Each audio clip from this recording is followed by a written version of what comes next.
aujourd'hui on se retrouve dans une nouvelle vidéo tuto tricot et cette fois-ci je vais vous présenter comment tricoter un snood classique au point mousse. Alors je l'ai fait suffisamment large pour pouvoir le moduler selon nos envies, c'est-à-dire qu'une fois porté, donc soit on le laisse comme ça en l'intégralité, sans le plier ni rien, sans revers tout simplement, ou au contraire on fait un petit revers en le laissant là bien caché pour bien couvrir un petit peu autour du cou et en haut de la poitrine, ou alors carrément vous le pliez en deux. Voilà, donc vous le portez comme bon vous semble. Vous pouvez aussi le porter vraiment tout en haut et fermer lorsque vous fermez votre blouson, et par la suite remettre le revers par dessus le blouson. Enfin, vous l'adaptez comme vous voulez tout simplement. Au niveau des dimensions, ici en hauteur, j'ai obtenu 29 cm, mais vous pouvez toujours le réaliser moins large si vous voulez. Donc dans ces cas-là, il faudra monter moins de mailles que moi. Mais pour ma part, le niveau hauteur, c'est nickel. Et puis ici, au niveau du diamètre, ça fait à peu près 49 cm. Voilà, après le point mousse reste quand même un point extensible. Donc voilà. Sur ce, je vous laisse regarder ce petit tuto en espérant qu'il vous plaira. Bonne vidéo! Dans ce tuto, j'ai utilisé des aiguilles numéro 6 mm. Je vais tricoter en aller-retour. Pour la laine, j'ai utilisé celle-ci. C'est Julia de chez Ziman. Donc j'ai utilisé moins d'une pelote. Voilà ce qu'il me reste de la pelote.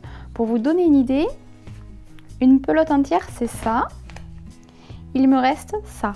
Donc c'est moins d'une pelote. Au niveau du métrage, elle fait 170 mètres pour 100 grammes. Elle est suggérée à être tricotée en aiguille 7-8 mm. Pour réaliser l'échantillon, il faudrait monter 14 mailles sur 20 rangs. On va commencer, on va monter 43 mailles.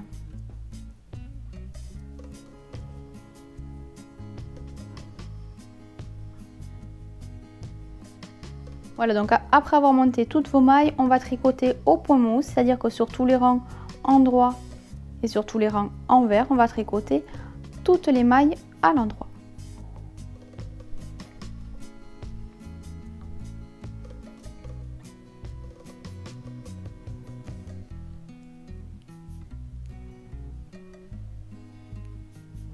Voilà, je viens de tricoter jusqu'à obtenir une hauteur totale de 49 cm.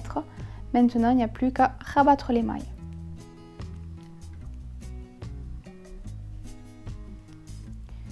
Donc je ne vais pas tirer trop fort sur le fil côté pelote pour que l'ouvrage reste assez souple et pas trop rigide au niveau là où on aura rabattu les mailles.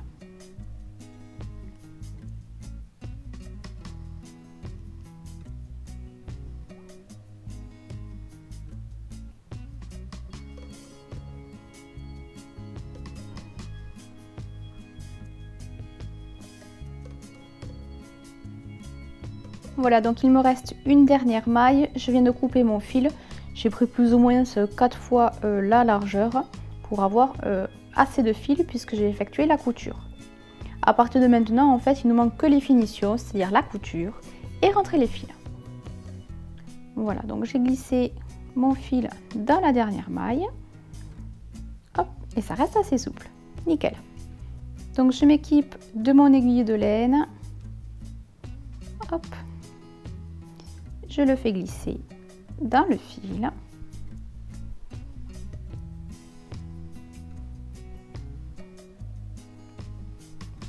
Je le mets bord à bord et je vais faire la couture. Donc si vous avez votre technique, allez-y. Pour ma part, je vous montre un petit peu comment moi je procède.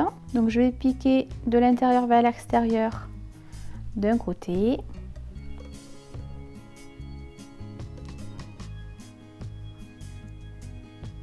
Et de l'autre, de l'intérieur vers l'extérieur, de maille en maille.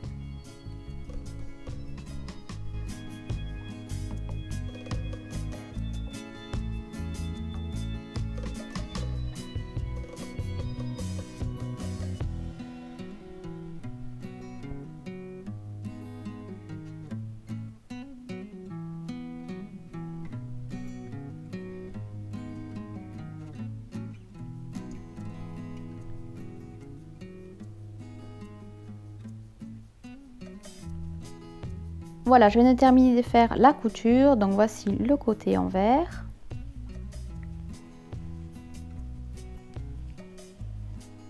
et le côté endroit. Donc là, dernière étape, rentrer les fils. Donc là, je vais m'aider des petites vagues où je vais monter et descendre tout le long.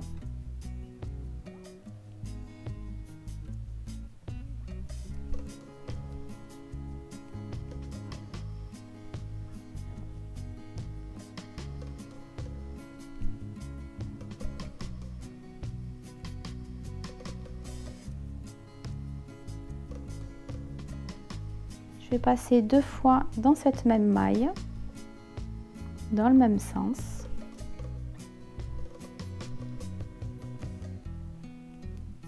Je vais continuer à naviguer de maille en maille, de petite vague à petite vague. Je vais revenir à nouveau repasser dans le même sens dans la même maille.